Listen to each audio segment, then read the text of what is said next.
మీరందరూ ఎదురు చూస్తున్న వైశాఖం చివరికి ఈ నెల 21ని మీ ముందుకు రాబోతోంది. చాలామంది గత 2 నెలలుగా 3 నెలలుగా చాలా ఆతృతగా ఎప్పుడండి వైశాఖం అని నన్ను రోజు అడుగుతున్నారు. సో ఫైనల్గా date is confirmed, 21st it's releasing. మీలాగా ఈ సినిమా ఎప్పుడు రిలీజ్ అవుతుందా, ఎప్పుడు చూడాలా జనంతో పాటు అనే ఆతృత నాకు కూడా ఉంది. కారణం గత సంవత్సరంగా ఈ సినిమాతో నేను ట్రావెల్ చేశాను. ప్రతి ఫ్రేము చాలా కమాండింగ్గా, ఇంట్రెస్టింగ్గా రావాలని చాలా కేర్ తీసుకున్నాను. నా మిగతా సినిమాల్లో ఇంతకుముందు సినిమాలకి దీనికి చాలా డిఫరెన్స్ ఉంటుంది. ఇంతకుముందు సినిమాలకు టైం చూసుకునేదాన్ని, అంటే తొందరగా సినిమా తీసేసి బడ్జెట్లో ఇంట్రెస్ట్ పెరగకుండా, ప్రొడ్యూసర్కి బర్డెన్ అవ్వకుండా తొందరగా సినిమా తీసేసి జనానికి ఇచ్చేయాలి అనే ఒక ఆతృత ఉండేది. బట్ ఈ సినిమాకి నేను చాలా కమిటెడ్గా, కామ్గా, కూల్గా వర్క్ చేశాను. అది మీకు ట్రైలర్స్ చూస్తేనే అర్థమై ఉంటుంది. అలాగే ఈ సినిమాలో యాక్ట్ చేసిన ఆర్టిస్టులు, ముఖ్యంగా హీరో హీరోయిన్లు చాలా మంచి పేరు తెచ్చుకుంటారు, ఇండస్ట్రీకి చాలా హెల్ప్ అవుతారు. హీరో, ముఖ్యంగా నిర్మాతల హీరో చాలా మంచి బిహేవియర్ ఉన్న వ్యక్తి, చాలా బాగా చేశాడు. కొత్త హీరో అని మీకు ఎక్కడ ఆ ఫీలింగ్ రాదు. కొత్త హీరో హీరోయిన్స్ అనే ఫీలింగ్ మీకు అసలు రాదు. ఈ సినిమా చూస్తున్నప్పుడు మీరు ఒక సినిమా చూస్తున్నాం అనే ఫీలింగు ఒక పాయింట్లో మర్చిపోతారు. ఒక జీవితాన్ని చూస్తున్నాం అని, ఒక జీవితాన్ని, ఒక రియల్ లైఫ్ని ఫాలో అవుతున్నాం అని చెప్పి క్యారెక్టర్స్తో పాటు మీరు ట్రావెల్ అవుతారు సినిమాలోని. అది మాత్రం నేను ఖచ్చితంగా చెప్పగలను. ఆర్టిస్టులు కూడా సీనియర్ ఆర్టిస్టులు, పృథ్వీ, కాశీ గారు, రమాప్రభ గారు, ఇంకా ఇలా చాలామంది ఉన్నారు. అలాగే కొత్త వాళ్ళు ఉన్నారు. న్యాచురల్గా నేను ఎప్పుడు కొత్త వాళ్ళని ఇంట్రడ్యూస్ చేయడానికి ఇంట్రెస్ట్ చూపిస్తాను. అలాగే ఈ సినిమాలో కొత్త ఆర్టిస్టులు ఉన్నారు, హీరో హీరోయిన్లే కాకుండా. వాళ్ళు కూడా చాలా బాగా చేశారు కామెడీ. సో ఫైనల్గా సినిమా బాగా వచ్చింది. ఈ బాగా వచ్చింది అనేది నేను చెప్పడం కాదు, సినిమా పాటలు చూసిన ప్రతి ఒక్కళ్ళు చెప్పారు, సినిమా చూసిన సెన్సార్ వాళ్ళు చెప్పారు. సెన్సార్ వాళ్ళు చూసి చాలా బాగుందండి సినిమా, రియల్ లైఫ్లో ఇలా ఎన్నో సంఘటనలు మేము ఫేస్ చేస్తాం ఇలాంటివి అని ఆయన చెప్పారు. సెన్సార్ ఆఫీసర్ చెప్పడమే కాకుండా అప్రిషియేట్ చేశారు. యూఏ ఇచ్చారు. సార్ యూఏ ఇచ్చారు, యూ ఇవ్వండి అని అడిగితే, మేడం మీరు మిగతా సినిమాల కన్నా రొమాన్స్ ఎక్కువ దట్టించారు ఈ సినిమాలో, యూఏ ఇవ్వాల్సిందే మీకు అన్నారు. అంటే కొంచెం ఒక సాంగ్ చాలా రొమాంటిక్గా ఉంటుంది. అట్లాగే రొమాంటిక్ సీన్స్ కొంచెం బాగా ఉంటాయి. బేసిక్గా it's intense love story. So దానివల్ల ఆయన యూఏ ఇచ్చారు. బట్ కట్స్ సింగిల్ కట్ ఇవ్వలేదు ఆయన. సింగిల్ కట్, ఒక కట్ కూడా, ఒక ఫ్రేమ్ కూడా ఆయన తీసుకోలేదు. నాకు వద్దండి, సినిమా బాగుంది, మీరు తీసిన సినిమా ఇలాగే జనం చూడాలి, నేను కట్ చేసేది ఏమీ లేదు సినిమాలోనే అన్నారు. సో దాన్ని బట్టే మీరు అర్థం చేసుకోవచ్చు సినిమా ఏ రేంజ్లో ఉందో. వైశాఖంలో స్టార్ట్ చేస్తామండి సినిమా. ఇప్పుడు వైశాఖం వచ్చింది, వైశాఖంలో రిలీజ్ చేస్తున్నాం. దాదాపు సంవత్సరం పాటు ఈ సినిమాని తో ట్రావెల్ చేసాం. ఈ సినిమాని తీర్చిదిద్దామని చెప్పచ్చు. ఎందుకంటే అది ఎక్కడ సింగిల్ ఫ్రేమ్లో కూడా కాంప్రమైజ్ కాలేదు. ముఖ్యంగా డిఐ మా సుబ్బారావు గారు డిఐ విషయంలో రాత్రి పగలు వర్క్ చేస్తారు. సీజీ డిఐ చాలా బాగా చేశారు ఆయన. అలా కాదు, వైశాఖంలో స్టార్ట్ చేసాము, బై ఛాన్స్ ఇంతవరకు వచ్చింది. వైశాఖంలో రిలీజ్ చేసే టైంకు వచ్చింది. ఇది ఓన్లీ క్యాజువల్గా జరిగింది తప్ప వాంటెడ్గా చేసింది కాదు. ఎక్కువ ఖర్చు పెట్టించామండి ఈసారి. ఎందుకంటే ఇది కొంచెం ఛాలెంజింగ్గా తీసుకున్న సినిమా. డెఫినెట్గా మిగతా డైరెక్టర్లు, ఇండస్ట్రీ చెప్పుకోవాలి, వైశాఖం చాలా బాగుంది, వైశాఖం గ్రాండ్గా ఉంది అని చెప్పుకోవాలి అనే ఇంటెన్షన్తో తీసిన సినిమా.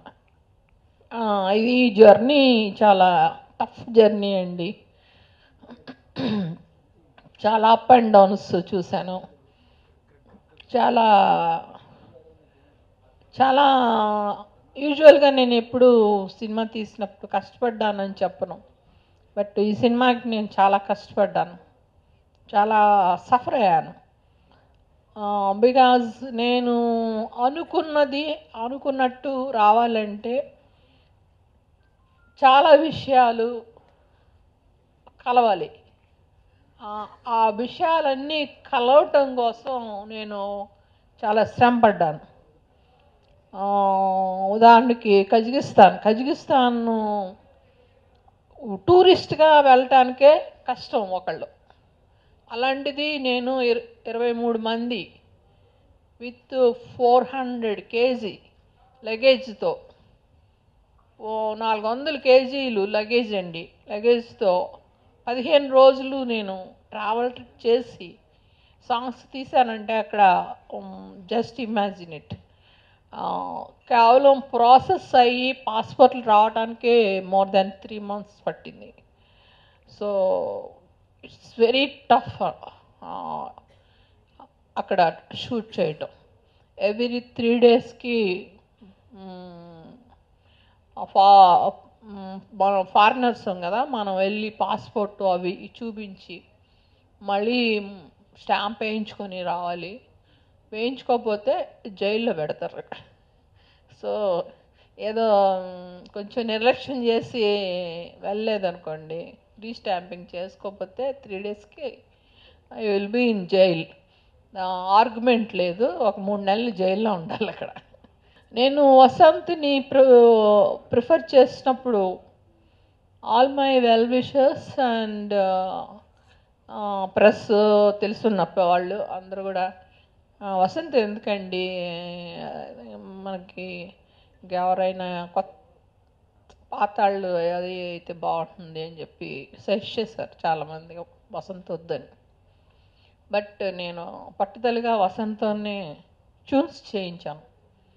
ట్యూన్స్ చేసేటప్పుడే నాకు తెలుసు, ఎందుకంటే నేను ఒక గ్రాండియర్ని మైండ్లో పెట్టుకొని ఈ ట్యూన్స్ని చేశాను. సో ఎస్పెషల్లీ చిలక song, last song Ramajogayya Sastry garu రాశారు. ఆ సాంగ్ విని నిన్ను ప్రతిరోజు ఒక వారం 10 రోజులు ఆ సాంగ్ విన్నాను. సాంగ్ మన సినిమాలో పెట్టుకోవాలా వద్దా, ఎందుకంటే అది ఒక మహేష్ బాబు, ఎన్టీఆర్ లాంటి వాళ్ళ మీద తీయాల్సిన సాంగ్, అంత గ్రాండియర్ ఉండే సాంగు, అంత ఫాస్ట్ సాంగ్. మన హీరోయిన్లు చేయగలరా అనుకుని కూడా చెయ్యాలి. ఆ సాంగ్ మన సినిమాలో ఉంటే బాగుంటుంది. ఆ last song it's an visual ట్రీట్గా మనం ఆడియన్స్కి ఇవ్వాలి. ఈ సాంగ్ మనం సాంగ్ తీసి చూపించాలి, మనం కూడా అట్లాంటి సాంగ్ తీయగలం అని ఒక దీంతో ఒక ఛాలెంజ్తో చేసిన సాంగ్. అది సాంగ్ శేఖర్ మాస్టర్ చేసింది. శేఖర్ మాస్టర్ సాంగ్ చూసి ఆయన షాకు, అండి మన హీరో హీరోయిన్ల మీదైనా ఈ సాంగ్ తీద్దాం అనుకుంటున్నారు అని. మన హీరో హీరోయిన్ల మీదేనండి. So he took a challenge. Nearly 10 to 15 days, every day, మధ్యలో లంచ్ బ్రేక్ అంతే, ఎవ్రీ డే 8 hours చొప్పున 15 days ట్రైనప్ ఇచ్చాము ఆ సాంగ్కి. అంటే మీరు చూడండి ఎంత కష్టపడి ఉంటారు. హీరో హీరోయిన్లే కాదు, మాస్టరు, నేను, ఈ ఫ్రేమ్స్ అవి నేను మాస్టర్ కంపోజ్ చేసేటప్పుడే నేను ఫ్రేమ్స్ అవి మైండ్లో కంపోజ్ చేసుకునేదాన్ని. ఇంత కష్టపడి తీసాం సాంగ్స్. సో ఈరోజు సాంగ్స్ చూసి చాలా బాగున్నాయని యునానిమస్గా, నేను ఇంతవరకు ఒక్కళ్ళు మీ సాంగ్ బాగాలేదండి, అక్కడ బాగాలేదు, ఇక్కడ బాగాలేదు, ఈ సాంగ్ బాగుంది కానీ ఆ సాంగ్ కొంచెం లోగా ఉందండి అని నేను వినలేదు. అందరూ యునానిమస్గా సాంగ్స్ చూసి ఎక్స్ట్రాడినరీగా ఉన్నాయని చెప్పారు. మేము పడిన కష్టం, ఎఫర్ట్ వి రీచ్. రేపు 21st ఆడియన్స్ డెఫినెట్గా మళ్ళీ సాంగ్స్ని ఎప్రిషియేట్ చేస్తారని అభిప్రాయపడుతున్నాను. యాక్చువల్గా ఇప్పుడు ఉమ్మడి కుటుంబాలు లేవండి, అన్నీ మినీ ఫ్యామిలీస్. ఈవెన్ పల్లెటూళ్ళలో కూడా, పల్లెటూరు అని చెప్పడానికి కాదు, పల్లెటూళ్ళలో కూడా అపార్ట్మెంట్ కల్చర్ వచ్చింది, mini families. Individual house maintain చేసే కెపాసిటీ తగ్గింది జనంలో. సో అందరూ అపార్ట్మెంట్స్ని ప్రిఫర్ చేస్తారు. అంటే ఖరీదైన apartments, middle class apartments, lower apartments major. So apartments వచ్చిన తర్వాత ఈ అపార్ట్మెంట్స్లో రకరకాల మనుషులు ఉంటారు, ఫ్యామిలీస్ ఉంటారు. వీళ్ళందరూ గోడలు సరిహద్దులు అంతే, కానీ పక్కపక్కనే జీవించాల్సి వస్తుంది అందరూ. సో అలాంటప్పుడు వాళ్ళ మధ్య వచ్చే క్లాషెస్, వాళ్ళ మధ్య ఉండే రిలేషన్షిప్స్ అనేవి ఎలా ఉంటాయి అనేది ఒక రియాలిటీ. సో ఒక యథార్థ గాథని చెప్పదలుచుకున్న ఈ సినిమా ద్వారా. ఇట్ హ్యాపెండ్, నిజంగా జరిగిన సంఘటన ఈ cinema. Love story, it's love story basically. But ఈ లవ్ స్టోరీ స్క్రీన్ ప్లే చాలా డిఫరెంట్గా ఉంటుంది. ఈ స్క్రీన్ ప్లే ఎవరిని వదలదు. రోడ్ మీద వెళ్ళే కుక్కను కూడా ఇన్వాల్వ్ చేసి మాట్లాడేస్తుంది. సో అందువల్ల ఇందులో చాలా క్యారెక్టర్స్ ఉంటాయి ఈ సినిమాలో. అంటే ప్రోత్సహించింది రాజుగారే, కానీ అలా చెయ్యాలి అని నేను బాగా డిసైడ్ అయ్యాను. ఎందుకంటే ఇంకా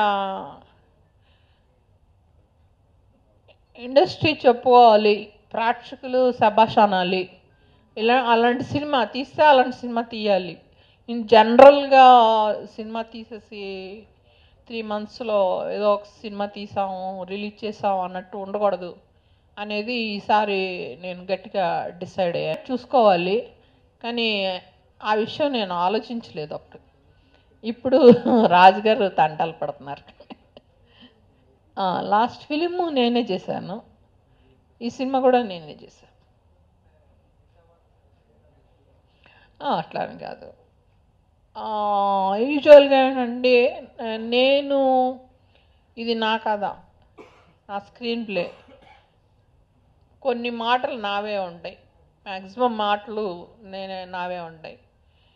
సో క్యారెక్టరైజేషను, ఫ్రేమింగు, కెమెరా వర్క్ అన్నీ నా చేతిలో ఉంచి వెళ్ళినవే. సో సినిమా ఎలా ఉండాలి అనేది ఆల్మోస్ట్ నా బ్రెయిన్లో ఉంటుంది ఆల్రెడీ. సో దానికి అనుగుణంగా నేను ఎడిటింగ్ చేసుకునేటప్పుడు నాకు సౌకర్యంగా ఉంటుంది. ఇంకొకళ్ళు చేసేటప్పుడు క్లాష్ వస్తుంది. మళ్ళీ మనం అలా కాదు ఇలా అని వాళ్ళకి చెప్పి చేయించాల్సి వస్తుంది. సో ఆ ప్రాబ్లం లేకుండా నేనే చేశాను. చూడాలి మరి, అన్నీ మన చేతుల్లో ఏమి లేవు. నాగ చైతన్య గారు అన్నారు, తర్వాత కూడా అన్నారు పాటలు చాలా బాగున్నాయి, నేను ఉంటే బాగుండేది పాటల్లోనని. ఆయనకి చాలా నచ్చేసినాయి పాటలు. సాయి కుమార్ గారి క్యారెక్టర్ చాలా ఇంపార్టెంట్ క్యారెక్టర్ సినిమాలో. ఆయనది కీ రోల్. అదే ఈ కథని తిప్పుతుంది. సాయి కుమార్ క్యారెక్టర్ కథని తిప్పుతుంది. ఆయన ఎప్పుడు కోఆపరేట్ చేస్తారు. ఆయన నేనే ఇంకా మనీ విషయంలోని వాటిలోని ఎక్కువ అయిపోతుంది అని కొంచెం బాధపడతా తప్పితే, ఆయన లేదు సినిమా బాగా రావాలి, నీకు ఎంతంటే అంత ఖర్చు పెట్టి సినిమా చెయ్యి,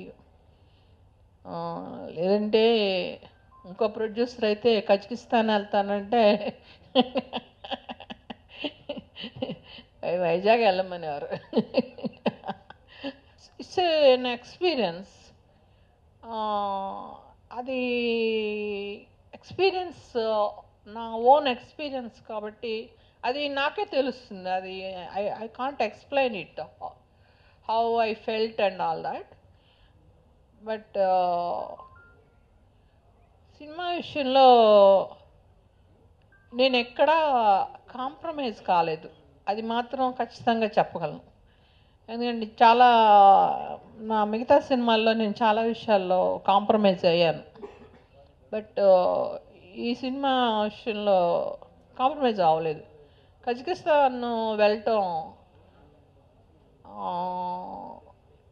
అవసరమా అని ఎవరన్నా అడుగుతారు, బట్ నాకు అవసరం అనిపించింది. అందుకని అంత అంత రిస్క్ చేసి వెళ్ళాం. It's very risky journey Kazakhstan వెళ్ళి సాంగ్స్ చేసి రావటం. Because of atmosphere and government policies, ఇంకా అండ్ ఫుడ్, స్టేయింగ్, చాలా ప్రాబ్లమ్స్ ఉన్నాయి అక్కడ. యాక్చువల్గా నేను ప్రొఫెషనల్ డైరెక్టర్ని కాదండి. It's direction is my hobby. అన్ని విషయాలు పూర్తిగా నా గ్రిప్లో ఉంటాయి, చేయగలను నేను అని అనుకుంటేనే నేను సినిమా తీయటానికి సిద్ధపడతాను. ఏదో ఒక సినిమా స్టార్ట్ చేసేసి మళ్ళీ ప్రాబ్లం అయిందని ఆపేసి, లేదు ఏదో ఇంకో రకంగా కాంప్రమైజ్ అయ్యి తీసేసి అలా చేయటం నాకు ఇష్టం ఉండదు. సో అందుకని ఎక్కువ గ్యాప్ తీసుకోవటం జరుగుతుంది. ముఖ్యంగా కథ విషయంలో నేను చాలా పర్టికులర్గా ఉంటాను. చాలా కథలు అనుకున్న తర్వాత ఒక 10-15 కథలు అనుకొని ఆలోచించుకున్నాక నచ్చక పక్కన పడేసి ఫైనల్గా వైశాఖం నచ్చాక స్టార్ట్ చేశాను. Please subscribe. Please do subscribe. Please subscribe. Please subscribe. Please subscribe to our YouTube channel.